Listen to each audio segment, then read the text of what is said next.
Bienvenue à toutes et à tous dans ce nouveau podcast que j'aurai le plaisir d'animer avec Hafsa Kara Mustafa. Comment ça va, Hafsa?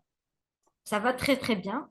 Très Avec toutes les bien. infos et avec tout ce qui nous tombe dessus, je pense qu'il y a de quoi faire un podcast, donc ça va.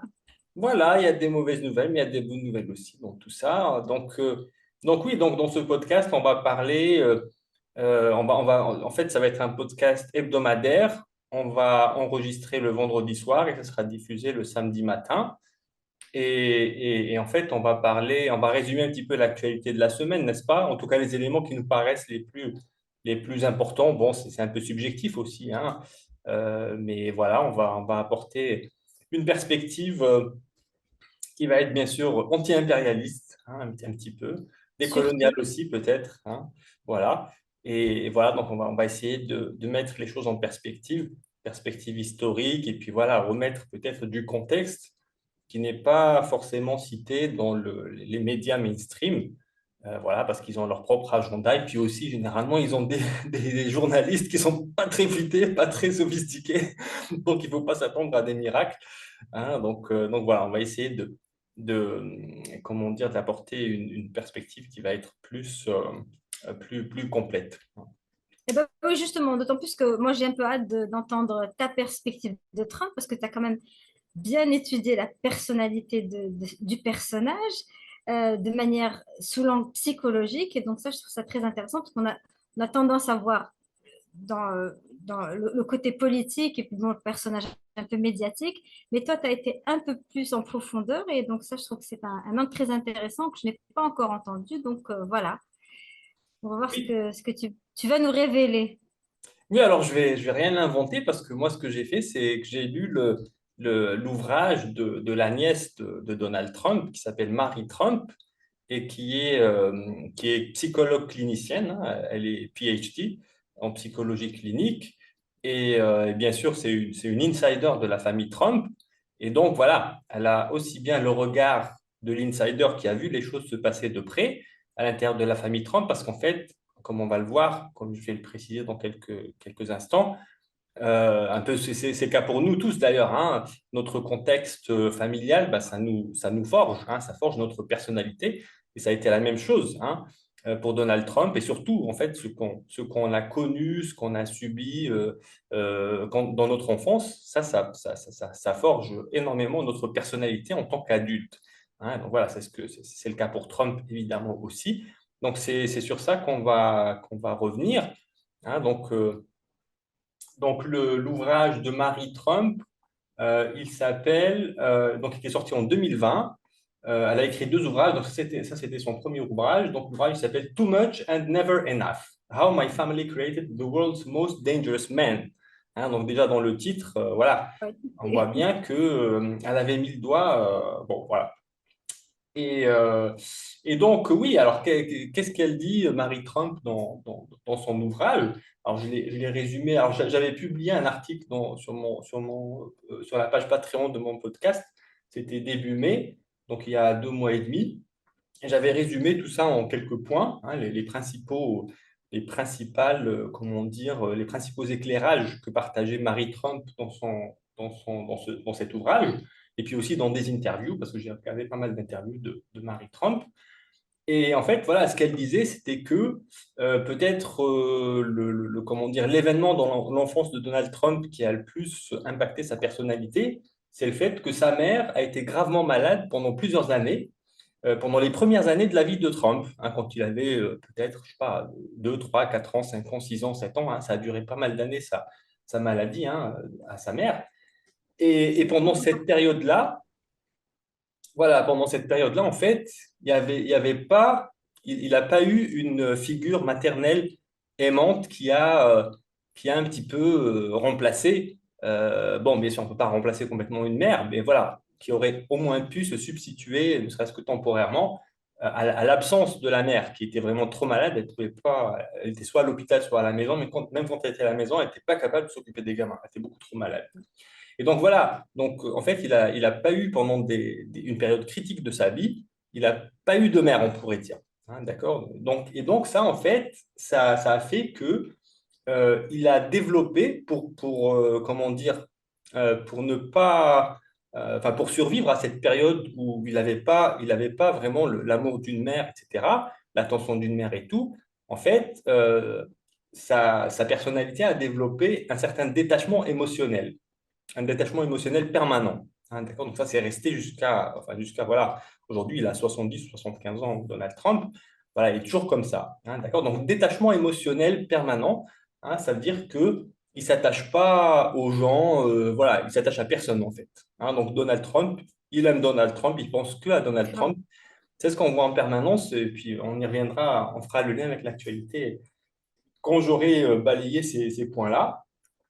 Un autre élément très important qui a forgé la personnalité de Trump, c'est le fait que son père, le père de Donald Trump, d'après donc Mary Trump, qui est donc la petite fille de ce monsieur-là, c'est son grand-père, hein, le père de Trump, elle dit que c'est un psychopathe au sens vraiment clinique du terme. Hein. Donc, ça veut dire qu'il a zéro empathie, il est narcissique, superficiel, incapacité à créer des relations authentiques. Ces relations sont purement transactionnelles, c'est-à-dire un psychopathe, quand vous avez affaire à un psychopathe, eh ben, s'il voit un intérêt à interagir avec vous, ben voilà. Alors, s'il voit un grand intérêt à interagir avec vous, vous serez vraiment le centre de son attention. Il va vous jeter des fleurs et tout et tout. Mais par contre, s'il n'a pas besoin de vous, alors là, il va complètement vous ignorer. Hein. C'est purement transactionnel, c'est-à-dire shidmet, comme on dit en Algérie. Hein. C'est voilà, voilà, c'est un, Donnant. voilà, donnant, comme on dit en français. Hein, voilà, c'est purement transactionnel. Hein. Voilà, donc le père était aussi extrêmement matérialiste dans le sens, voilà, il a Vénal. accumulé voilà, des appartements, de l'argent aussi. Hein, il est devenu multimillionnaire. Voilà, et puis il travaillait tout le temps. Il travaillait tout le temps, il travaillait tout le temps. Voilà, il était vraiment, c'est la course. On connaît tous des gens comme ça, hein, qui Oui, et c'est jusqu'à leur dernier important à jour. rappeler, parce Mhm. qu'on a tendance à imaginer que Trump est un self-made, mais en fait, il vient d'un milieu très, très aisé, donc c'est pas venu de Oui, nulle part, sa fortune. Quelles exact. que soient les méthodes, mais Voilà, tout de même, il est quand même né dans l'opulence déjà, donc c'est pas l'homme qui est voilà. venu de nulle part qui a fait Oui, fortune. exactement. Oui, il n'est pas self-made. Hein, il est né effectivement dans l'opulence. Et puis on verra que c'est même pire que ça en réalité. Mais on va y arriver. Et voilà. Donc, et puis aussi, le père de Trump en tant que psychopathe, c'est aussi ce qu'on appelle un sociopathe, c'est-à-dire c'est quelqu'un qui ne respecte pas les règles de la société, et notamment les lois. C'est pour ça qu'il a été condamné plusieurs fois hein, pour des crimes en col blanc, comme on appelle ça, hein, d'accord? Donc, voilà, une espèce de détournement, des choses comme ça, hein, d'accord, ok. Voilà, donc ça, c'est le père de Donald Trump. Hein, donc voilà, donc ça permet de comprendre qui était son père, sachant que voilà, sa mère était absente pendant plusieurs années. Hein, donc il n'avait que la figure du père hein, qui lui Un restait. père Hein, tyrannique. voilà. Et ce qu'il faut savoir aussi, hein, ça permet de comprendre aussi comment la personnalité de Trump a été forgée. Ce qu'il faut savoir, c'est que le père de Donald Trump, initialement, et ça c'est quelque chose qu'on retrouve chez beaucoup de patriarches, hein, donc patriarches au sens de type qui sont vraiment complètement dans le patriarcat, hein, d'accord? Des patriarches voilà, bêtes et méchants. Donc en bon patriarche, il voulait que son fils aîné prenne la succession de ses affaires. Hein, donc voilà, c'est ce qu'il voulait lui. Et bien sûr, en tant que psychopathe, comme il a zéro empathie, ce monsieur, le père de Trump, bien sûr, il n'allait pas se dire, ah, mais je vais laisser mon fils suivre sa propre carrière, ses propres envies, etc. Non, non. Ce qu'il voulait, comme c'est un psychopathe, il est coupé en fait émotionnellement, enfin, en termes d'empathie des autres personnes, y compris ses gamins évidemment. Hein, c'est coupé de tout le monde en réalité, les psychopathes. Hein. Et ben, en fait, voilà, il voulait projeter sur son fils ses propres envies, indépendamment complètement de ce que voulait cet enfant-là. Hein, donc cet enfant-là, il s'appelait Freddy, c'est le frère aîné de Donald Trump. Hein, d'accord et c'est aussi le père de Marie, hein, c'est le père de Marie Trump, hein, d'accord, qui a écrit l'ouvrage. Hein, d'accord et donc voilà, donc le père de Donald Trump voulait que son fils Freddy, hein, le frère aîné de Donald Trump, reprenne les affaires familiales et qu'il soit un petit peu son successeur. Hein, d'accord. Et il a essayé, dès le plus jeune âge de Freddy Trump, il a essayé de lui inculquer ce qu'il appelait le killer instinct, hein, l'instinct de tueur. Alors, qu'est-ce qu'il voulait dire par ça? Ce n'est pas l'instinct de tueur au sens propre du terme, c'est l'instinct Sans foi ni loi. du businessman voilà, qui est sans pitié. Hein, le businessman qui est sans pitié, qui cherche juste le profit à tous les, peu importe le coût, hein, d'accord? Le coût pour les autres, généralement, hein, d'accord? Et voilà, donc il a tout fait, le père de Trump, pour développer cet instinct-là chez son fils aîné, Freddy. Mais en fait, il se trouve que Freddy, il n'était pas du tout comme ça. Sa personnalité, c'était pas du tout ça. Et donc, ce que ça a créé, c'est que non seulement le père de Trump n'a pas pu transformer Freddy en ce tueur, hein, en ce tueur en termes de business, hein, d'accord? Mais en plus, ça a démoli psychologiquement Freddy. Hein, ça l'a démoli psychologiquement. C'est pour ça qu'à l'âge adulte, Freddy est tombé dans l'alcoolisme, la dépression, etc. Et bon, il a fini par mourir relativement prématurément. Hein, d'accord? Marie Trump, elle avait peut-être je sais pas, elle avait peut-être 13 ans ou 14 ans quand son père est mort. Hein, bon. Et voilà, donc ça, c'est un élément très important. Et ce qu'il faut savoir, c'est que Donald Trump, il a été témoin de toutes ces tentatives de formatage par son père de son frère aîné. Hein, d'accord? Comment son père, en même temps, essayait de créer le killer instinct chez son fils, Freddy, mais aussi comment Freddy, ben, en fait, il résistait, puis voilà, il n'y arrivait pas. Et et le père de Trump, en fait, il punissait extrêmement sévèrement Freddy. Et c'était surtout on pourrait dire, de la torture psychologique et émotionnelle. Hein, d'accord? Ouais. Freddy, en fait, comme il jouait pas le jeu, il faisait pas exactement ce que son père voulait, et ben son père, il lui faisait payer très cher. Ils sont comme ça, les psychopathes. Hein, c'est sans pitié. C'est soit vous jouez leur jeu, auquel cas vous aurez quelques bénéfices. Si vous jouez pas leur jeu, vous allez payer ça très très cher. Hein, et puis ils ont la shahna, les psychopathes, hein, ils ont la rancœur, hein, d'accord? Donc, ils ne vont pas vous lâcher. Donc, c'est vrai, ça, c'est vraiment typique des psychopathes. Et donc, Donald Trump, il a été témoin de tout ça, et donc, il a intégré le fait que s'il veut être bien vu euh, par son père, hein, eh ben, il avait intérêt à adopter ce comportement que son père voulait chez son frère aîné. Et forcément, ça n'allait pas marcher avec son frère aîné. Donc, Donald Trump, il a compris que, un, s'il voulait des bénéfices de la part de son père, il fallait qu'il se comporte comme ça. Et deux, il fallait surtout pas qu'il se comporte comme Freddy. Sinon, il allait Oui, recevoir les effectivement. punitions de Freddy. Hein, donc voilà, donc toutes les incitations étaient là pour que Donald Trump développe ce killer instinct, hein, voilà, et qu'il devienne un vrai salopard, hein, parce que c'est ça qu'en fait que voulait Absolument. le père de Trump, c'est que voilà, c'est créé. Et donc le père de Trump, voyant qu'il ne pouvait pas transformer Freddy en ce successeur, hein, ce successeur sans pitié, et voyant que Donald, lui, au contraire, non seulement il adoptait Plutôt ce malléable. comportement, voilà, mais il faut savoir aussi que Donald Trump, quand il voyait son père, quand il voyait son père rabaisser Freddy, Donald, il en rajoutait.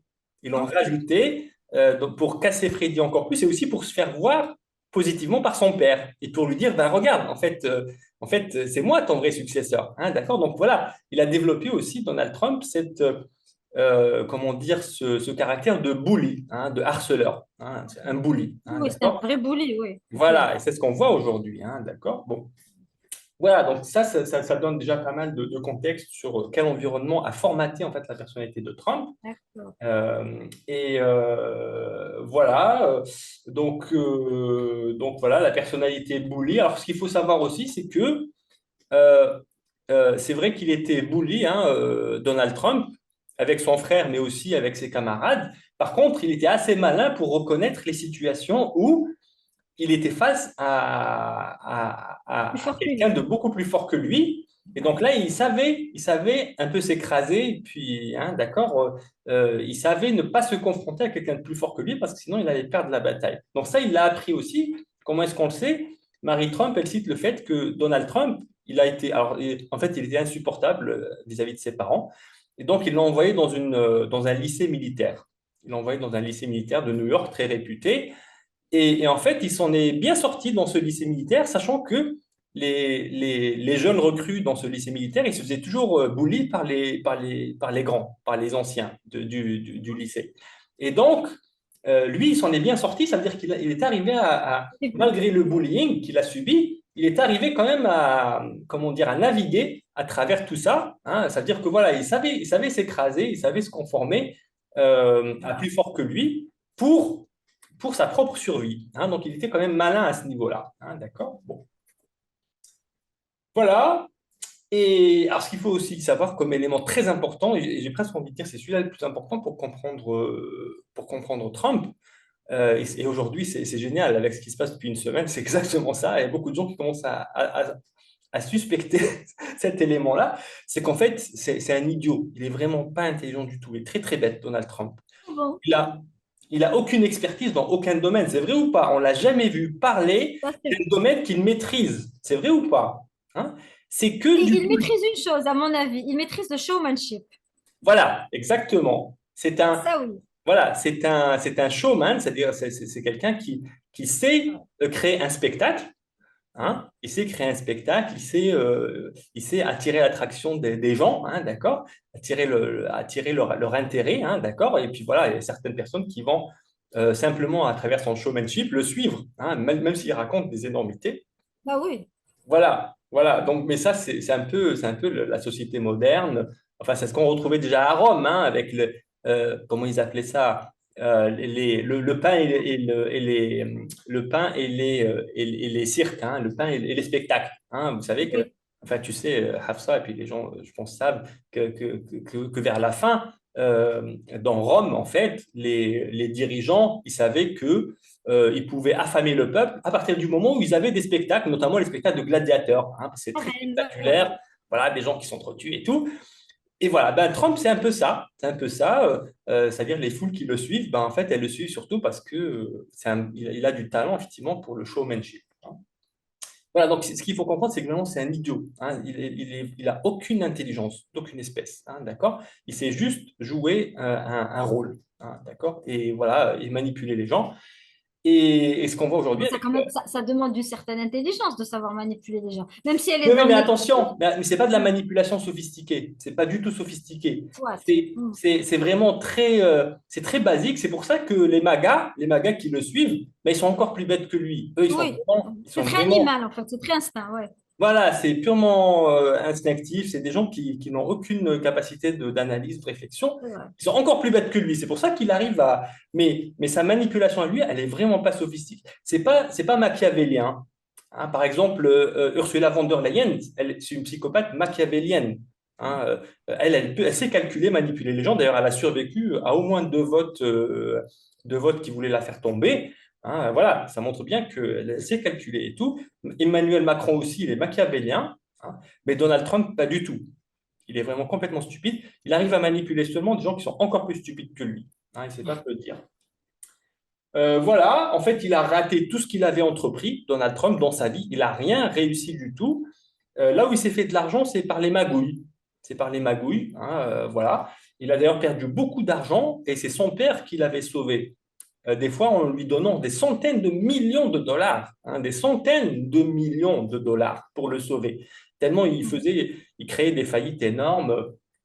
Pour donner juste un exemple, lorsque dans Atlantic City, hein, donc c'est une ville aux États-Unis, ils avaient autorisé la création de casinos, donc lui, il s'est lancé là-dedans. Bon, voilà. C'est sûrement parce que dans les casinos, on peut faire facilement des magouilles et tout, détourner de l'argent, etc., Ça peut blanchir de très l'argent bien. et tout. Donc, il s'est lancé là-dedans. Il a acheté un premier casino. Et en fait, il a vu que dans la presse People surtout, bah, ils en parlaient favorablement et tout. Qu'est-ce qu'il a fait? Il s'est empressé d'en acheter deux autres au même endroit, à Atlantic City.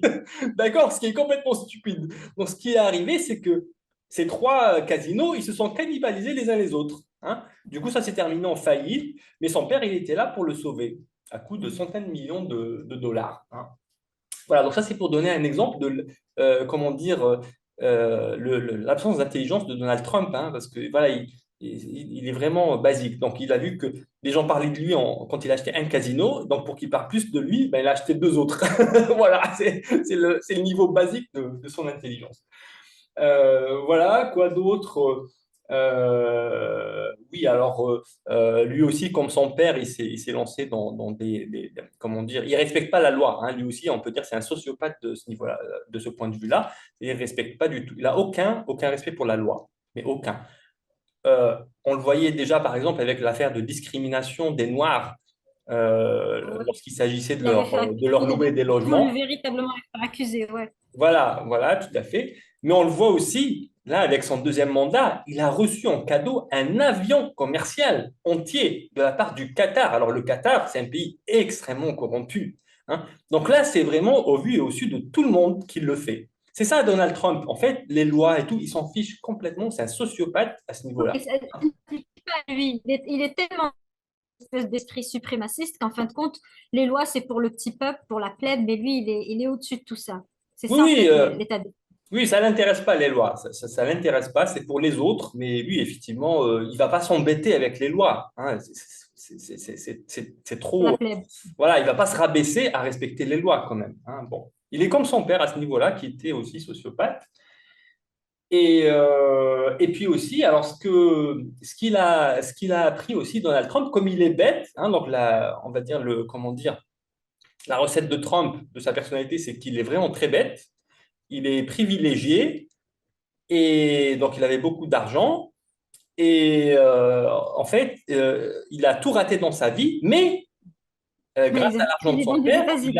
voilà, il a pas, en fait, il a pas, il a, ce que dit Marie Trump, sa nièce, hein, donc elle dit que Donald Trump a été institutionnalisé toute sa vie, c'est-à-dire que toute sa vie, il a été Romain. entouré, voilà, il a été entouré par des gens qui l'ont protégé de ses propres échecs. D'accord? Donc, en fait, il n'a jamais vraiment fait face à ses propres échecs. Et du coup, c'est quelqu'un qui n'a jamais appris dans la vie de ses propres actions, etc. C'est pour ça, d'ailleurs, il est resté très, très bête. Hein. Aujourd'hui, il a 70 et quelques années, mais il fait des erreurs de gamin. Ça nous étonne tous, mais c'est parce qu'il a jamais, il s'est jamais confronté à la conséquence de ses actes pour se dire, ah non, ce que j'ai fait, c'est pas bien, il faut que je fasse différemment. Non. En fait, il fait ce qui lui passe par la tête. Il fait, et il dit d'ailleurs aussi ce qui lui passe par la tête. Et donc voilà, donc toute cette combinaison-là de caractéristiques de Donald Trump, eh ben, ça fait que il a besoin de s'entourer de flagorneurs, hein, des flagorneurs, c'est-à-dire des gens Un peu les qui lui passent la narcissiques. pommade, voilà, des gens qui lui font tout le temps des compliments, qui font exactement comme ce qu'il veut. Et on le voit aujourd'hui, pour ceux qui suivent l'actualité d'assez près, avec comment dire, la procureure générale, hein, Attorney General, comment elle s'appelle, Pam Bondi, hein, Mhm. euh, comme elle est soumise à lui, hein, ça se voit trop dans son langage corporel, elle attend toujours de voir qu'est-ce que Trump attend d'elle qu'elle dise pour qu'elle le dise, hein, d'accord, sur l'affaire, sur la liste Epstein par exemple. Hein, c'est trop rigolo, c'est trop rigolo. Elle attend toujours. Et puis dans ses tweets aussi, elle dit toujours voilà, Président Trump. Elle lui répond genre par Twitter, comme si elle ne pouvait pas lui parler en direct ou par téléphone. Donc ça c'est pour montrer à tout le monde à quel point elle est soumise. C'est pour bien se faire percevoir par Trump. Mais il n'y a pas que elle, il y a aussi Scott Bessent, qui est le secrétaire du Trésor, et puis le secrétaire du commerce, Lutnick. Son nom de famille, c'est Lutnick, je ne sais plus comment ça Mais je pense que c'est le cas de tous en Voilà, cabinet. voilà. D'ailleurs, celui qui n'a pas dans cette position-là, et pour des raisons tout autres, c'est que c'est peut-être son autisme, c'est Elon Musk, c'est-à-dire que lui disait vraiment ce qu'il pensait quand il le pensait, et là, ça clashait avec sa personnalité, parce que lui n'a pas supporté justement qu'une personne puisse être honnête et franche avec lui. Or, comme on dit qu'Elon est sur le spectrum de l'autisme, et donc il n'y a pas ce filtre que les autres ont pour être flagorneurs, ça a été le clash et donc ça s'est très très mal terminé entre eux. Mais sinon, oui, en effet, ils s'entourent de flagorneurs, ça c'est clair. Oui, oui, voilà. Et donc ça se voit beaucoup trop, notamment dans son administration actuelle, hein, dans son gouvernement actuel. Hein, c'est très facile à voir. Alors, un autre élément, c'est que c'est un peu lié, hein, c'est qu'en fait, il n'aime pas les personnes compétentes. Hein, il n'aime pas s'entourer de personnes compétentes parce elles sont capables d'avoir leur propre Pardon. pensée indépendante, évidemment, parce qu'elles ont les compétences. Elles vont généralement pas accepter que quelqu'un qui connaît rien leur dise de faire différemment par rapport à leurs propres convictions, sachant qu'elles sont compétentes dans un certain domaine. Voilà, donc il est non seulement entouré de flagorneurs, mais il est entouré, enfin, il n'est pas entouré de personnes compétentes. Il fait attention à ne pas prendre des personnes compétentes, hein. Donc ça aussi, évidemment, c'est désastreux pour les États-Unis, mais enfin, moi, je m'en félicite parce que les États-Unis, plus vite ils Exact. couleront, et mieux on va tous se porter. Voilà, donc c'est pas une mauvaise chose, mais voilà, je le souligne. Et, euh, et puis, bien sûr, bon, Trump, il a fini par se lancer dans la politique parce que c'est ce que font les personnes superficielles qui ont beaucoup d'argent, hein. Parce que la politique, voilà, aux États-Unis en tout cas, dans le contexte C'est actuel, l'aboutissement final, en fait, des grands milliardaires. exactement. Quand ils ont tout Voilà, accompli, ah ben, ils voilà. vont essayer de se payer une petite campagne présidentielle, Oui, quelque oui, chose oui. comme Et puis c'est une société tellement superficielle que, ben voilà, Donald Reagan, c'était un acteur. ça. Absolument. Schwarzenegger, c'était un acteur. Ils sont pas particulièrement intelligents, hein, les deux, hein, Reagan et Schwarzenegger. Et pourtant, ils ont fini par être élus, un président, l'autre gouverneur de la Californie. Et même chose avec Trump. Voilà. Donc, c'est à l'image de la société états-unienne aussi, hein. Bon, Mais c'est super, mais en fait, c'est là où je trouve qu'il y a quand même un certain génie, si le terme génie est adéquat, de là où je lui reconnais une certaine. En fait, il est rusé. Peut-être pas intelligent, certainement, mais il a cette ruse. Il a très bien compris la société américaine et il a très bien compris qu'elle fonctionnait à la surmédiatisation, au coup d'éclat, etc. Et c'est ce qu'il a bien maîtrisé, ce qui l'a propulsé et sauvé aussi des mauvaises phases. C'est-à-dire que certes, bien évidemment, il y a l'argent du père qui est toujours derrière. Il y a aussi incontestablement le fameux white privilege, le privilège de l'homme blanc fortuné d'un milieu très prospère. Donc ça le sort de toutes les mauvaises phases. Mais c'est aussi le fait de comprendre qu'il peut tout retourner en le médiatisant bien. Ça, il me rappelle un peu cette formule qu'il n'y a pas de mauvaise publicité, c'est toujours n'importe mauvaise publicité, c'est quand même de la publicité. Et donc, à chaque fois il est passé par il a fait faillite, des entreprises qui ont mal tourné, il a réussi à retourner cela justement avec son showmanship, avec sa manière de maîtriser, de mater les médias, de savoir ce qu'il fallait leur donner, etc. Et ça a créé ce personnage surdimensionné qui est omniprésent parce que je sais que en dehors de la sphère anglo-saxonne, Trump est connu depuis à peu près les années Obama où il a commencé à contester sa citoyenneté. Donc c'était ça, et puis après il s'est préparé un peu pour la première campagne électorale. Mais dans le milieu anglo-saxon, il était connu déjà depuis les années 80. D'ailleurs, on le voit, il est passé dans le film Maman, j'ai raté l'avion, Home Alone, il est passé sur Prince de Bel-Air. C'est une personne qui était constamment médiatisée, qui savait que ça fonctionnait. Bien évidemment, en plus les années 2000, ça a été le coup d'éclat puisqu'il a eu la fameuse émission The Apprentice où il renvoyait des gens. Donc, c'est sa maîtrise de cela qui lui a permis de rester toujours au devant de la scène.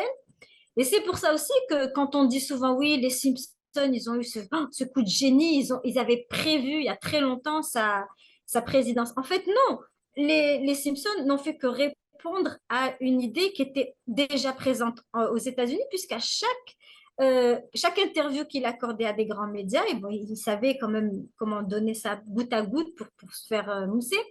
Mais à chaque interview, ça se terminait avec alors, est-ce que vous allez vous présenter aux élections? Donc, c'était pas si farfelu que d'imaginer un Trump un jour devenir président, étant donné qu'on lui posait toujours cette question, c'est qu'il était potentiellement candidat. Et aussi, pour revenir un peu sur ce côté killer instinct, il faut savoir que c'est produit au pic de son âge et un peu, c'était les années 80. Donc, qui étaient un peu les modèles? C'était Gordon Gekko de Wall Street, c'était J.R. Ewing de Dallas, donc c'était ces hommes qui étaient impitoyables, qui réussissaient malgré leur immoralité, ils réussissaient toujours dans le business. Je pense que ça a été un peu cette boussole, et même pour la population américaine, c'était ça. À l'époque, il n'y avait pas encore cette espèce on n'avait pas encore développé du, je ne sais pas si ça l'est aujourd'hui, peut-être certainement, quand même avec la nouvelle, avec Gen Z, certainement, oui. Mais à l'époque, c'était ça, la réussite, c'était d'être sans foi ni loi, justement. C'était d'avoir ce killer instinct. Aujourd'hui, quand les Américains payent les conséquences de ce capitalisme débridé, évidemment qu'il y a un réveil. Mais dans les années 80, on sortait des 30 glorieuses, il y avait encore cette fascination par rapport à ce côté businessman sans Sans scrupule, moralité. ouais. Et il en a profité et ça a créé en fait ce personnage. Oui, oui, tout à fait. Très bonne précision, merci. Et voilà, donc tout ça, ça a forgé la personnalité de Trump. Et ce qui fait que, par exemple, avec l'histoire des barrières douanières, ben, en fait, il fait n'importe quoi. C'est vraiment Oui, n'importe quoi parce que, en fait, il est en train de casser le système de mondialisation que les Occidentaux ont mis longtemps à construire et qui leur profite énormément, surtout aux États-Unis. D'accord? Et oui, aujourd'hui, c'est ça. il est en train de démolir tout ça avec une tronçonneuse. Hein. Et en fait, pourquoi est-ce qu'il s'est engagé, pourquoi est-ce qu'il a cette obsession-là des barrières douanières, y compris des barrières douanières débiles, hein, 500%, on a entendu récemment, mais c'est complètement débile. En Oui, fait, c'est parce que il s'est entouré d'un type qui s'appelle Peter Navarro, qui est un charlatan, qui se fait passer pour un grand économiste, mais en fait, c'est un charlatan, c'est un type qui raconte n'importe quoi. Mais comme Trump est trop stupide, eh ben, ce charlatan, ben, il est arrivé à l'envoûter. Et voilà, donc Trump, il suit le bêtement, charlatan. voilà, il suit bêtement les préconisations de ce charlatan, même si parce que là, ça fait plusieurs mois, la réalité, elle devrait montrer à Trump que c'est archi faux ce que lui racontait Peter Navarro, ça n'allait pas, les États-Unis n'allaient pas devenir prospères et tout. On a vu la bourse états-unienne qui s'était cassé la figure et tout. Mais voilà, malgré ça, comme c'est quelqu'un, Trump, hein, qui n'a, encore une fois, qui n'a jamais, comment dire, fait face à la conséquence de ses actions, et bien aujourd'hui, malgré la réponse du monde entier et de la réalité qui lui dit non, ça ne marche pas cette histoire, eh ben, en fait, il continue, hein, parce que voilà, c'est ce qu'il a fait toute sa vie et ça a marché. Même s'il continuait, ça a marché parce qu'il y avait des gens qui le couvraient et tout, voilà, avec l'argent de son père et tout. Bon, qu'est-ce qu'on voit aussi? Ça, on va en reparler, donc je ne vais pas l'approfondir trop avec la liste Epstein. Hein. Alors là, c'est beaucoup trop flagrant parce qu'il est carrément en train de rompre le lien avec sa base, hein, là, sa base MAGA. Il est en train de démolir le lien avec sa base MAGA, mais on en parlera un petit peu après, donc je laisse ça de côté. Voilà, donc ça, je pense, ça dresse un portrait de Trump. Encore une fois, ce n'est pas mon analyse à moi. Moi, j'ai résumé là ce qu'a présenté Marie Trump. Je conseille fortement son ouvrage pour ceux qui veulent avoir vraiment le détail de voilà, petit à petit le contexte familial, etc., qui a formé la personnalité de Trump. Voilà, donc comme Trump, c'est le type le plus puissant au monde, voilà, ça fait peur quand on dit C'est comme ça, mais voilà, c'est le cas. Et donc, vraiment fort, voilà, d'ailleurs. voilà, donc en fait, il a la capacité, c'est ce qu'il fait hein, d'ailleurs, de dicter la pluie et le beau temps, mais enfin, surtout la pluie et les orages et les tornades, etc., surtout à travers le monde, avec ses décisions stupides. Mais par contre, il est en train de démolir l'empire états-unien et les fondations principales de l'empire états-unien. C'est ça qui est bien, hein, c'est ça la bonne nouvelle. Oui, Donc, il faut vraiment que les gens voient ça. Parce que c'est une bonne nouvelle. Hein. Un monde en paix, c'est un monde où les États-Unis se seront effondrés. Et même chose pour l'Union européenne, même chose, hein, d'accord? Parce qu'ils sont beaucoup trop dangereux, c'est ce qu'on voit depuis 5 siècles. Hein. Ça fait 5 siècles qu'on les subit. Et donc voilà, donc Trump, il est en train de faire quelque chose de bien, il est en train de démolir l'empire états-unien. Il est en train de casser le statut du dollar en tant que réserve de change mondiale. Hein, les pays du monde entier, j'en connais pas un seul. Même les alliés des États-Unis sont en train de s'éloigner du dollar, comme le Japon. Ils sont en train de se débarrasser de leurs dettes en dollars. Ça, c'est un sujet que je vais approfondir dans un autre épisode, on n'a pas de temps ici. Mais voilà, il est en train de casser aussi l'économie états-unienne, hein, avec ces histoires de barrières tarifaires qui impactent les entreprises états-uniennes elles-mêmes, parce que généralement, elles importent beaucoup de matières premières, etc., pour créer leurs produits finaux sur place. Et ben maintenant, elles sont extrêmement embêtées. La Chine a récemment arrêté d'exporter les terres rares qui sont indispensables pour les États-Unis parce que c'est très utilisé dans la haute technologie. Voilà, donc ça aussi, mais c'est une réponse de la Chine par rapport aux actions de Trump.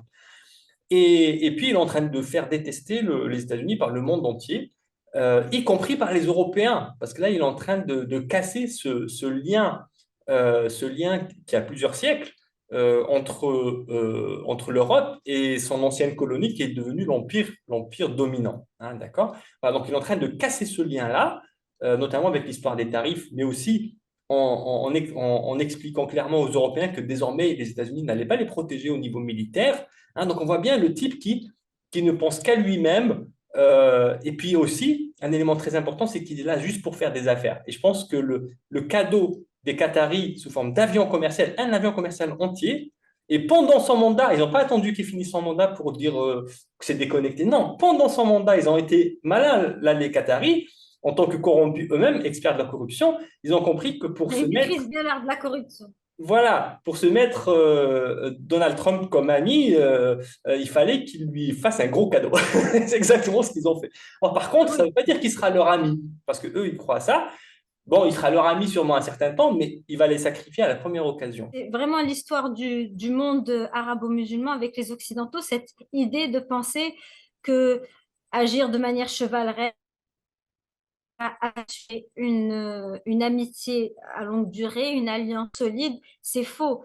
Parce que les Occidentaux ont une vision suprémaciste de nos populations, donc ne considèrent pas que la parole donnée à nos dirigeants mérite d'être respectée. Et ça a toujours été le cas. On l'a vu avec Saddam Hussein à la veille de la guerre du Golfe, puisque l'ambassadrice du Koweït lui avait promis, elle a dit, mais non, non, faites ce que vous voulez avec le Koweït, c'est une affaire arabo-arabe, on ne va pas se mêler, bien on connaît la suite.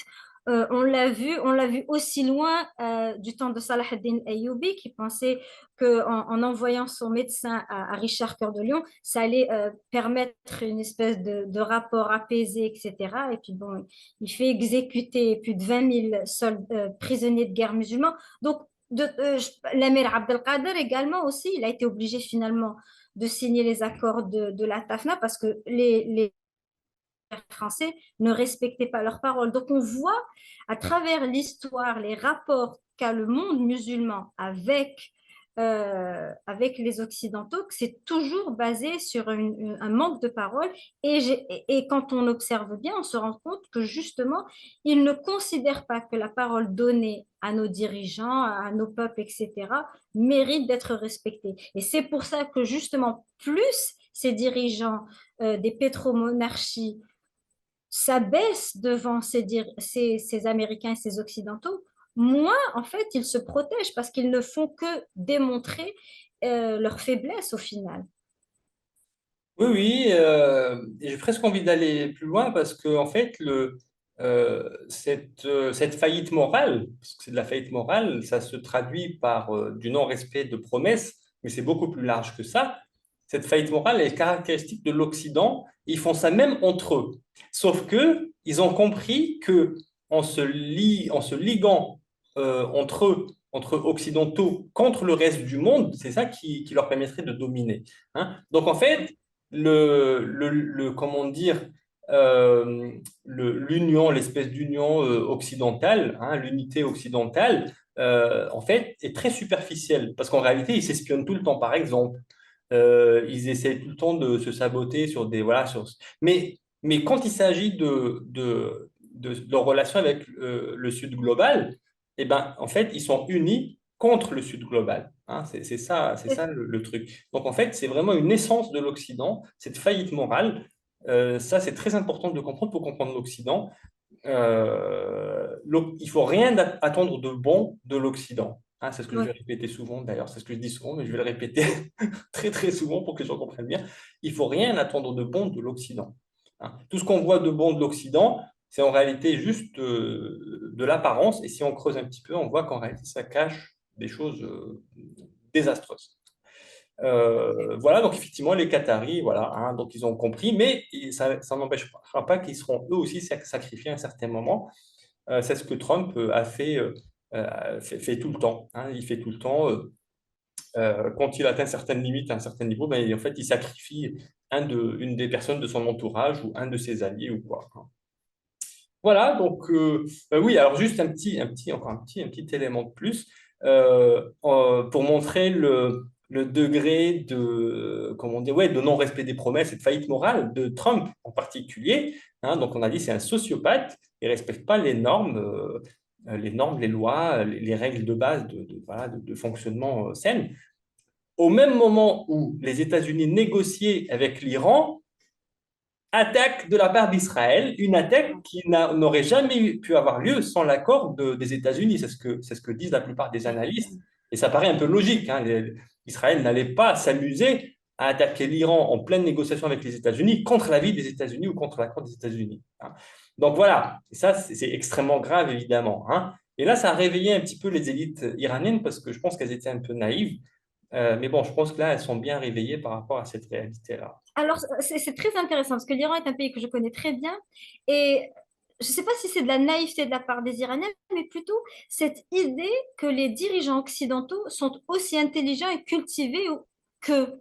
Parce qu'il faut savoir que les élites iraniennes sont extrêmement intelligentes, sont très cultivées, etc.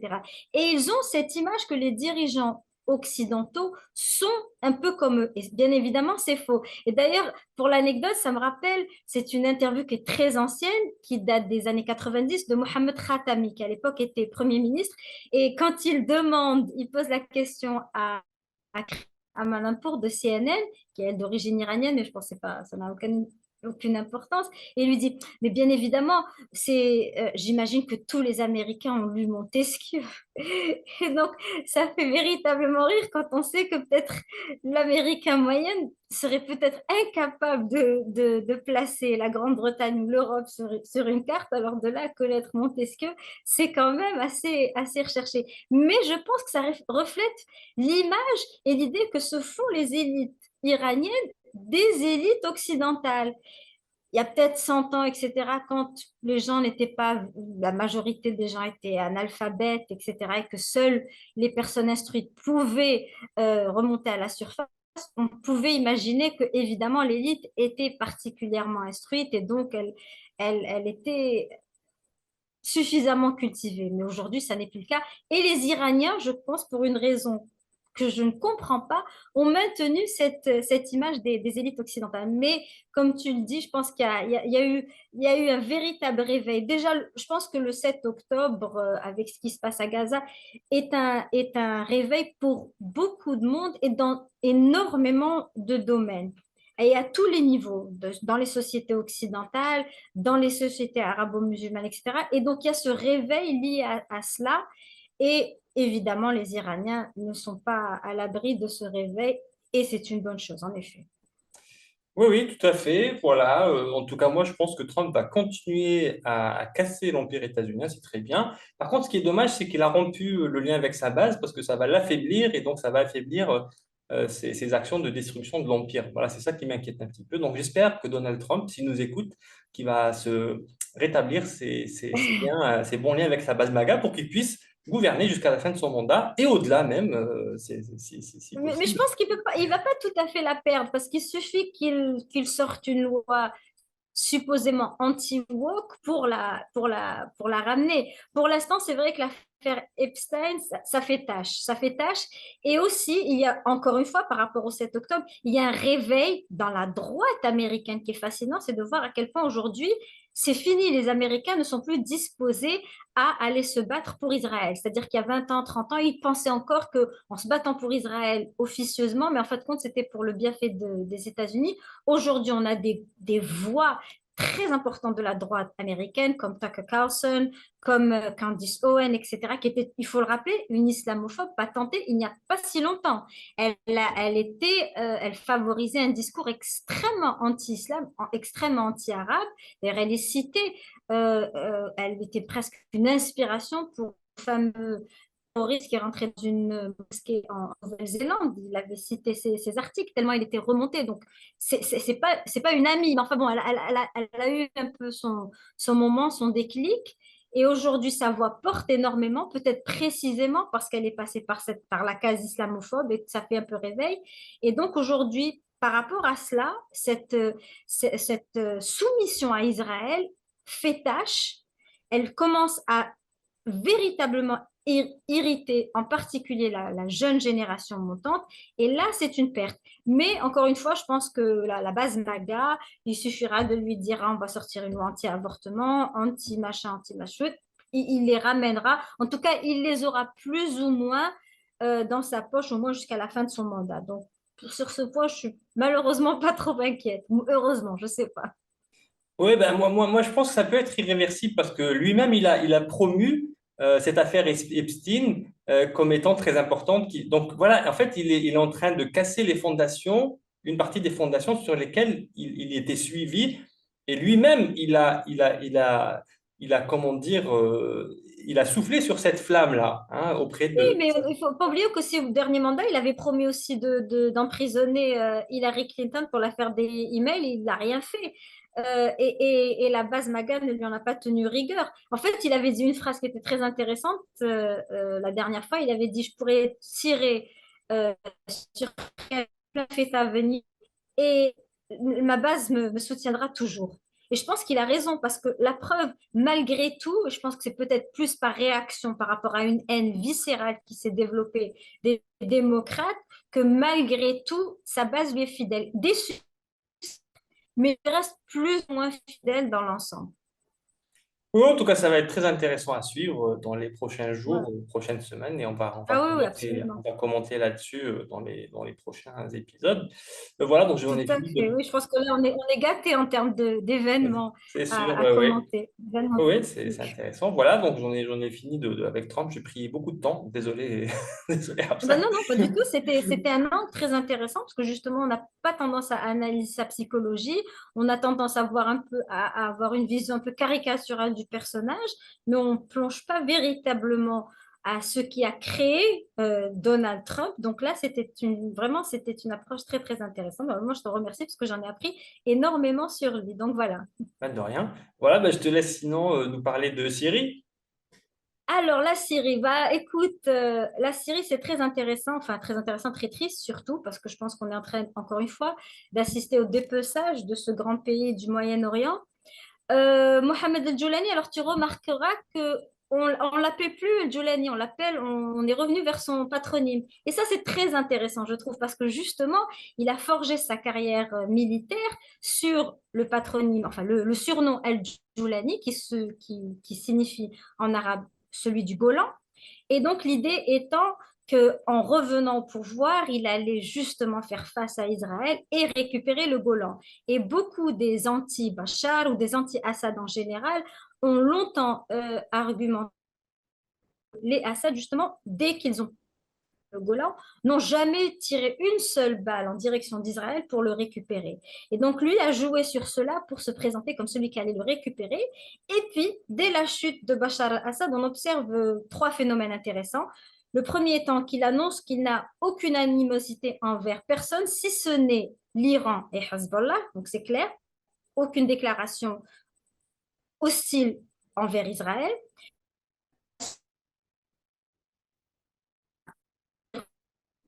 Enlever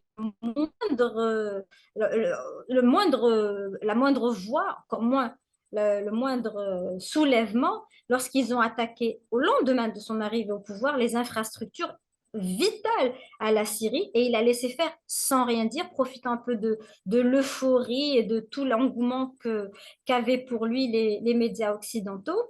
Et puis peu à peu, comme je l'ai dit, donc le mot Djoulani a disparu, qui sous-entend visiblement le fait qu'il ne va plus tenter de récupérer ce territoire disputé, ce territoire syrien, profondément syrien, qui était au cœur de la crise entre les Israéliens et les Syriens. Alors, cette semaine, que s'est-il produit?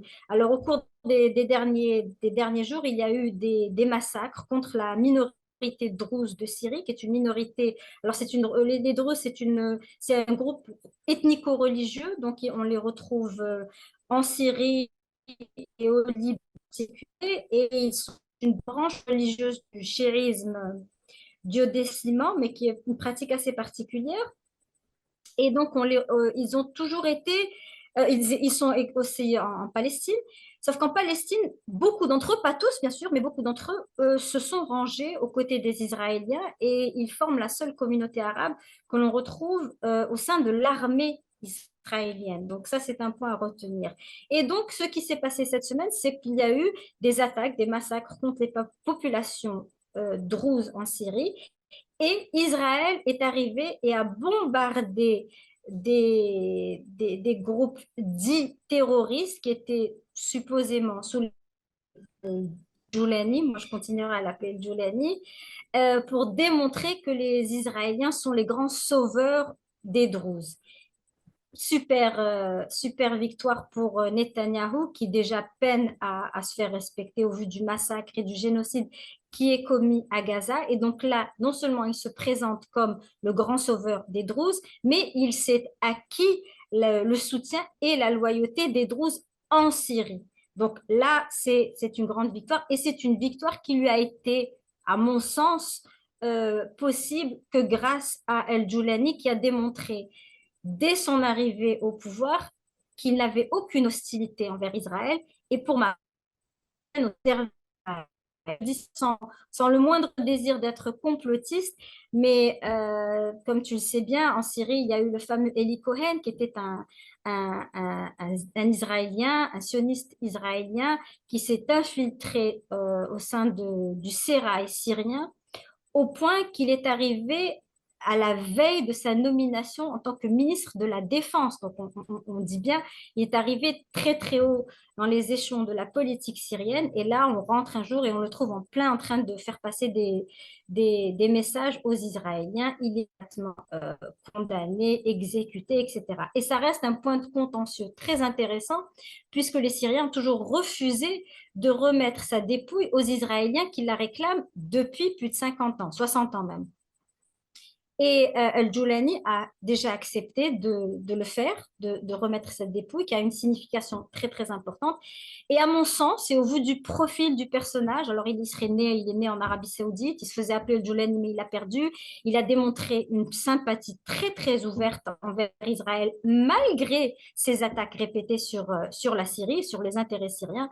Et donc, moi, ma théorie, c'est que il y a eu un Eli Cohen qui a été attrapé et puis il y a eu un Eli Cohen qui est passé entre les filets, les mailles du filet et il me semble que ce Jara Joulani en fait partie. Voilà ma théorie. Oui, c'est très intéressant comme éclairage. Oui, oui, oui, ça explique un peu le personnage et puis ses vraies loyautés et ce à quoi il faut s'attendre malheureusement. Donc les Syriens, oui, c'est catastrophique ce qu'ils subissent.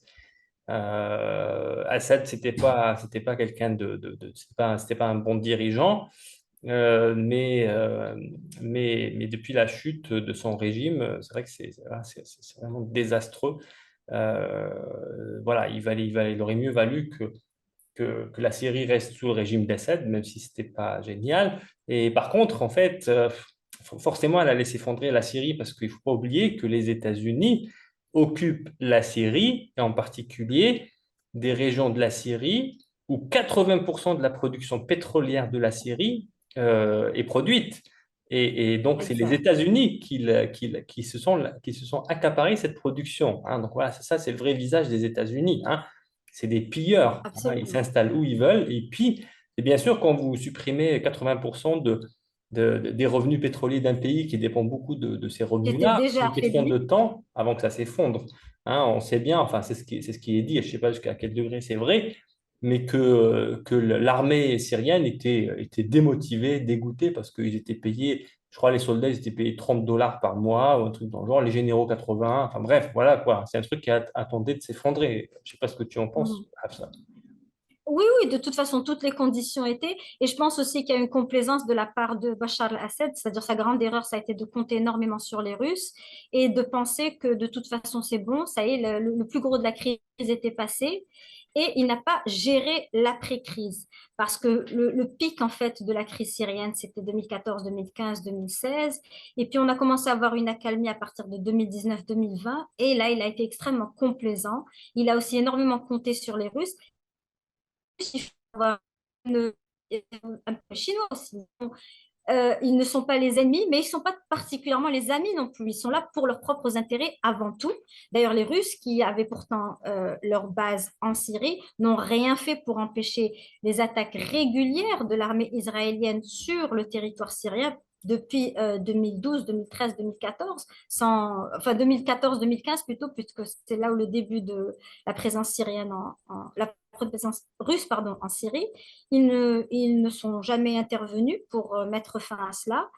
Et donc, on voit bien que Bachar al-Assad est resté un peu complaisant et ça lui a coûté en fait la présidence. Et au final, c'est en train de coûter l'avenir de la Syrie puisqu'on est en train d'observer. De toute façon, il y a déjà un dépeçage. Il y a le nord, la présence turque qui est là. Les Turcs ne se sont pas retirés. Et là, maintenant, on parle, les Israéliens ont fait une avancée très importante, même s'ils n'ont pas encore redessiné les frontières, mais de toute façon, ils sont très présent à l'intérieur de la Syrie. Donc, de plusieurs côtés, on voit que le pays est en train d'être étouffé. Et maintenant, justement, qu'il y a cette crise druze, on est en train d'imaginer qu'il y aurait une espèce de ceinture qui formera probablement un prochain mini-État, une mini-vassalité occidentalo-israélienne druze dans ce qui serait à peu près le sud-est, sud-est à peu près de la Syrie. Donc voilà les grands, ce qui se passe en fait en Syrie et ce qui est une conséquence d'une part de la complaisance de Bachar al-Assad et puis de cet effondrement qui a été préparé pendant plus de 10 ans avec une crise, une guerre civile, la destruction de l'économie syrienne, l'isolement total, etc. Donc, c'était vraiment quelque chose qui était inévitable et l'inévitable. C'est Oui, oui, et le pillage de 80% des ressources quand même, hein, donc bah, c'est du pillage, hein, ça s'appelle pas autrement.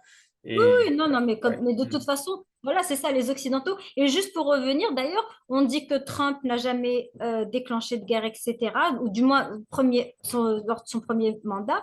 Or, lors de son premier mandat, justement, il a envoyé les troupes en Syrie. Donc, il a refusé de se retirer de l'Irak, chose qu'a fait Biden par la suite, et il a envoyé des troupes en Syrie. Donc, déjà, il a démontré son côté belliqueux.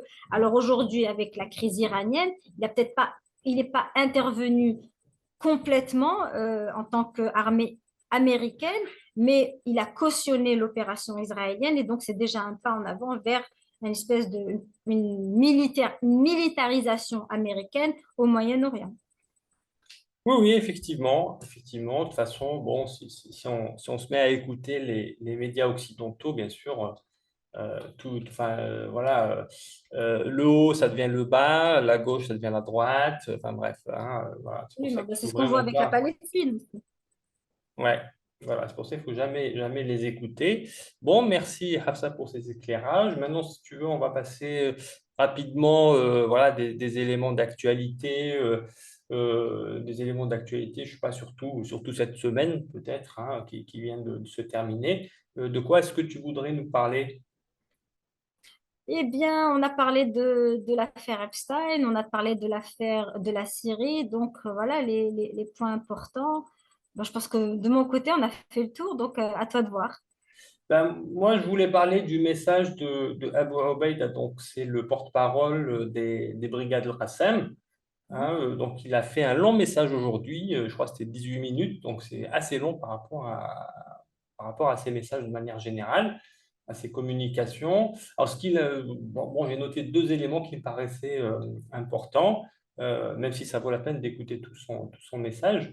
Donc, il avait dit, par exemple, les élites des pays arabes et musulmans seront nos ennemis devant Dieu. Hein, donc, ça veut dire que les brigades Qassam ne vont pas chercher à, comment dire, à régler leur compte avec les élites arabes et musulmanes traîtresses, hein, qui ont non seulement laissé les Palestiniens se faire massacrer, mais pour certaines ont même, enfin, ont tout simplement Collaborer activement, collaboré, voilà, collaboré avec Israël, vendu du pétrole ou du gaz soit à Israël ou au moins aux alliés d'Israël qui lui ont envoyé des armes. Voilà, donc ça, je pense que c'était intéressant à noter.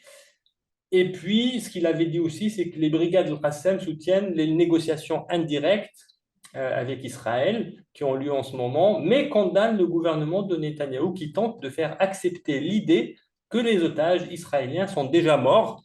Hein, donc ça, c'est évident, c'est parce que Netanyahou, en fait, ces otages, tant qu'ils sont en vie, c'est un moyen de pression contre lui, hein, de la part des familles, puis de la société israélienne de manière générale, pour lui dire non, non, il faut négocier avec le Hamas, etc. Donc voilà, donc il essaie de faire passer l'idée apparemment qu'ils sont morts comme Ah ça oui, personne, il n'y a plus rien, personne il lui, peut rentrer, absolument. Il peut personne- dédoubler de voilà, violence en voilà, toute personne lui met sécurité. la pression dessus pour faire des négociations. Il peut résoudre les problèmes juste avec la violence, comme il l'a fait jusque-là. Ouais. Donc voilà, alors que donc Abu Ubaïda affirme bien que les brigades de Qassem, elles font tout pour maintenir ces otages en vie. Hein. Voilà. Alors déjà, je sais que je pense que c'est par respect pour la vie, enfin, les brigades de Qassem et la résistance palestinienne de manière générale, ils ont vraiment une éthique. Ils ont une éthique, hein, d'accord? Ils ont une morale, ils ont une éthique. Donc ça, c'est déjà une chose. Je pense que c'est l'élément le plus important. Mais aussi, évidemment, c'est une monnaie d'échange pour eux. Hein, c'est une monnaie d'échange pour eux pour libérer des prisonniers. Hein, c'est ce qu'ils ont fait jusque-là. Hein, la résistance palestinienne, ils ont libéré beaucoup de prisonniers en échange de quelques otages israéliens. Et ça, c'est ce que Bassem Youssef, le comédien égyptien, il parle de taux de change. Hein, il parle de taux de change. Bon, c'est horrible, mais c'est vrai que la vie des Palestiniens, elle vaut tellement peu par rapport aux Israéliens que un otage israélien, ça permet de libérer, je sais pas, des centaines de Palestiniens. T'as Donc ça, vu? je mentionne ça au passage. Mais voilà, toutes les vies ne sont pas égales. Hein. Donc ceux qui, en Occident ou ailleurs, Visiblement, voilà, visiblement, ceux qui visiblement. Mais en croient même temps, dans... c'est un peu la force aussi de la cause palestinienne parce que aujourd'hui, ils sont à un point de souffrance tel qu'ils n'ont plus rien à perdre. Donc, la résistance est finalement la seule issue. Les Israéliens se sont créés une bulle et un confort, une qualité de vie telle qu'ils ont tout à perdre. Et c'est pour ça qu'on les voit quitter par millions. Déjà, ça démontre qu'ils n'ont aucun lien véritable avec cette terre parce qu'on ne quitte pas véritablement cette terre quand elle est à vous, quand on l'a dans les entrailles. Donc, c'est la preuve déjà. Mais en même temps aussi, c'est parce ils ont une qualité de vie tellement extraordinaire qu'aller au front, etc., ça leur devient pénible. Et ils ne sont plus animés par cette espèce de sionisme des années 30, 40, 50, etc., qui a forgé l'État d'Israël à ses débuts. Les Palestiniens, en revanche, n'ont rien à perdre et tout à gagner, ou plutôt tout à gagner et ils n'ont plus rien à perdre. Donc, paradoxalement, dans toute cette horreur et toute cette douleur, ils sont en position de force en quelque sorte, puisqu'ils sont arrivés à un point où la seule issue, c'est la résistance et bien évidemment, Inch'Allah, la victoire. Tout à fait, tout à fait. En tout cas, ceux qui pariaient juste après le 7 octobre que tous les Gazaouis seraient massacrés, que la résistance palestinienne serait écrasée, Absolument. deux propositions contre enfin, j'étais contre dès le départ, évidemment, parce que, enfin, il faut connaître l'histoire, c'est tout. Les peuples résistent, évidemment. Et ben, on voit bien qu'aujourd'hui, voilà, c'est pas ce qui s'est passé. On est presque 2 ans après le 7 octobre et la résistance palestinienne se porte très bien. Hein. Donc, Ouais. ils enregistrent des victoires aujourd'hui, donc quasiment 2 ans après, malgré toutes Ouais. les Face à interventions une de armée diverses. qui Voilà. bénéficie de milliards du soutien conditionnel des pays les plus puissants au Voilà. monde, de milliards des États-Unis, Mm. d'armements sophistiqués, et eux, avec leurs armes de base, leurs Kalachnikov des années 70, tout rouillé, et ils résistent encore. Donc, Mm. absolument, c'est vraiment, c'est tout à leur honneur et ça force l'admiration. Voilà, voilà, tout à fait. D'ailleurs, Chris Hedges, il parlait de... euh, bon, c'est une expression qui me reviendra. Je vais essayer de la retrouver pour la prochaine fois. C'est une belle expression qui illustre un peu ce fait-là. Un autre événement intéressant, en tout cas une annonce, parce que l'événement n'a pas encore eu lieu, c'est la libération de Georges Ibrahim Abdallah, qui est Ah détenu en oui, bien France. sûr. Ouais, qui est détenu en France depuis, je sais pas, 40 et quelques années. Il était libérable à partir de 99. Hein, il aurait Ouais. dû être libéré en 99, mais le gouvernement français a fait exprès de ne pas signer un papier qui aurait permis qu'il sorte, juste pour le maintenir Et prisonnier. c'est De Villepin qui est quand même considéré Oui, comme oui, plus ou oui. moins sympathique aux causes arabes. Alors, De Villepin, il est sympathique avec les Israéliens et le colonialisme. C'est ça que les gens doivent comprendre. Donc, oui, ouais. Et puis ensuite, c'était Valls, et puis bon, enfin, tous ceux qui sont venus Bon, quelques années après après. ça s'expliquait. Ça s'expliquait. En même Voilà. temps, je vais peut-être dire une chose qui va étonner, mais j'ai l'impression que c'est un peu lié à l'affaire Boualem Sansal, parce que les Français ont tellement utilisé cette affaire contre l'Algérie pour vouloir se présenter comme des grands défenseurs des droits et contre l'incarcération dite abusive, etc.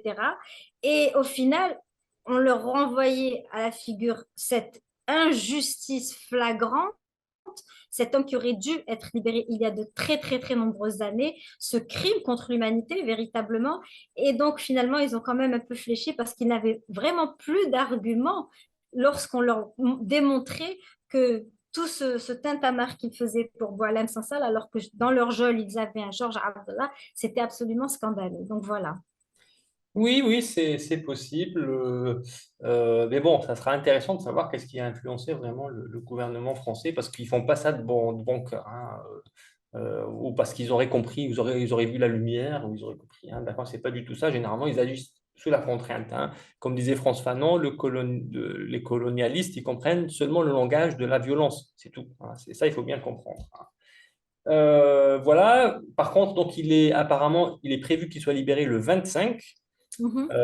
25 Espérons qu'il le sera, on ne sait jamais, hein. Ils ne sont pas février. Voilà. Donc ça va être vendredi, dans une semaine. Hein. Nous, on est en train d'enregistrer vendredi, donc ça va être vendredi. Donc on saura, parce qu'on enregistre vendredi soir, on saura ce qu'il aura été libéré ou pas, on en reparlera. Euh, moi, tant que je ne l'ai pas vu dehors, voilà, je n'y crois pas tout à fait. c'est ce que Absolument. j'allais dire. Oui, oui, oui, moi non plus. Tant qu'il ne sera pas libéré et qu'il aura mis les pieds au Liban, chez lui au Liban, parce il est censé tout de suite repartir au Liban. Voilà, tant qu'il ne sera pas au Liban, sain et sauf, moi aussi, voilà, je reste un peu sceptique parce que je n'ai pas confiance en les autorités françaises. Un autre élément rapide, l'Ukraine. Alors, ce qui est intéressant, c'est que les États-Unis sont en train de faire de la mendicité. Hein, ils recherchent des systèmes antimissiles patriotes. C'est leur propre système, c'est eux qui les produisent, mais apparemment, eux, ils sont tellement bas au niveau de leurs réserves, ils ont donné tellement d'armes à l'Ukraine que voilà, ils sont trop bas sur leurs réserves. Donc là, ils sont en train de mendier au niveau des pays de l'OTAN. Qui est-ce qui veut bien donner un lanceur de missiles Patriot? Voilà, c'est très intéressant comme nouvelle. Les Européens ils disent non, non, ils n'ont pas. En fait, oui, Trump il a proposé une combine, genre l'OTAN va racheter, va acheter des nouveaux missiles patriotes, enfin des lanceurs de missiles patriotes aux États-Unis, sachant que les États-Unis, c'est les principaux financeurs de l'OTAN. Donc en fait, c'est comme si on disait que les États-Unis vont récupérer leurs propres sous. Exactement. Voilà. Ça, c'est des combines de Trump. Hein. Encore, c'est que des affaires. Il est là pour faire des affaires, c'est tout. Et les Européens, ils ne sont pas d'accord. Hein. Donc voilà, donc ça, c'est très intéressant ce qui se passe. En fait, voilà, il paraît évident que, on en parlera, mais la Russie va bientôt arriver à Kiev. Va probablement prendre le contrôle de Kiev et les États-Unis et les Européens, ils ne pourront rien faire sinon regarder voilà, en pleurant. Voilà. Voilà, très bien. Sinon, ouais, très rapidement, ça c'est aussi un sujet dont je parlerai un peu plus en détail dans un prochain épisode. Mais voilà, Renault cette semaine a chuté en bourse de 17%. C'est énorme, 17%. Hein. L'action de Renault a chuté de 17% suite à une annonce de chiffres de vente du premier trimestre, du deuxième trimestre pardon, 2025, qui était en dessous de ce qui était prévu. Hein. Mais voilà, c'est le résultat des politiques néolibérales qui démolissent les fondements de l'industrie, enfin occidentale, hein, donc européenne, mais aussi états-unienne. Hein. Donc ça, c'est très intéressant. J'en reparlerai une autre fois, soit la prochaine fois ou celle d'après, parce que c'est très important de comprendre ça pour comprendre pourquoi est-ce que les industries occidentales, celles qui restent encore à peu près debout, parce qu'il y en a beaucoup qui se sont effondrées déjà, mais celles qui restent debout sont appelées à s'effondrer elles aussi. Hein. Donc pour comprendre ça, on va détailler, on va explorer ça plus en détail dans un prochain épisode. Voilà, je ne sais pas si tu voulais ajouter quelque chose, Hafsa. Non, je pense qu'on a fait quand même le tour de la semaine. On pourrait aussi continuer. Mais je Oui, pense qu'on va quand même on arrêtez, va oui. s'arrêter là parce que, comme on dit les Chinois, may you live in interesting times, que vous viviez des temps Oui, intéressants. voilà, Et là, on est très, très gâtés. On vit des temps très, très intéressants, peut-être un peu trop. un Donc, on peu va un peu trop, laisser oui. pour la prochaine fois, en effet. Voilà, en tout cas, merci Hafsa pour tes éclairages. Et puis, ben, on va se retrouver dans une semaine. Et ben, les personnes qui vont regarder ça, n'hésitez pas à mettre des commentaires, à vous abonner à cette nouvelle chaîne. Donc, hein, on a créé une nouvelle chaîne sur laquelle on va poster ces vidéos. N'oubliez pas aussi de suivre le contenu de Hafsa. Donc, toi, tu publies surtout sur TikTok, hein? Oui, j'ai repris sur TikTok, en effet, voilà. D'accord, ça marche. Voilà, donc n'hésitez pas à aller sur TikTok et à suivre ce que poste Hafsa. Et puis moi, je poste sur ma chaîne qui s'appelle Domination State sur YouTube. Mais bon, généralement, c'est des interviews, c'est des formats assez longs pour bien creuser certains sujets. Donc n'hésitez pas à y aller aussi et puis à vous abonner. Voilà. Allez, merci Hafsa. Merci à toi, Bonne semaine à tout Mehdi. le monde et à la semaine prochaine. Bientôt, Inch'Allah. Ciao, ciao.